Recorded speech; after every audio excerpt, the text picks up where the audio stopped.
আপনাকে যে যা বলে যেমন বলে শান্তি পাই, আপনি তাকে তেমন বলতে দিয়েন। তার বলাটা শুনে মুখ গুমরা করবেন না, হাসবেন, শুধু হাসবেন। যদি জিজ্ঞেস করে আমি তোরে বকলাম, বকা দিলাম, মন্দ বললাম, তুই হাসলি কেন, আপনি শুধু এতটুকু বলবেন, এই অশান্তিময় পৃথিবীতে কেউ কারো শান্তি এনে দিতে পারে না।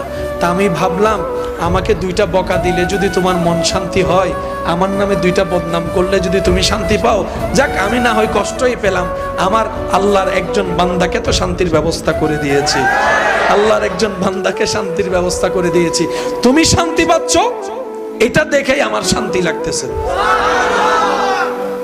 মনে থাকবে ইনশাআল্লাহ। একটু কঠিন, কিন্তু বিশ্বাস করেন উত্তর দেওয়ার চাইতে বড় মজা হচ্ছে চুপ করে থাকা। প্রতিশোধ নেওয়ার চাইতে বড় মজা হচ্ছে ক্ষমা করে দেওয়া। একবার করে দেখেন, শয়তান করতে দিবে না, এটা সত্য। কারণ এগুলা করলে তো আপনি রহমত পাবেন, শয়তান তো এটা চায় না। শয়তান চায় কি জানেন? কেউ একটা বললে আর বান্ডারত কি হম আছে না, 3 হলো।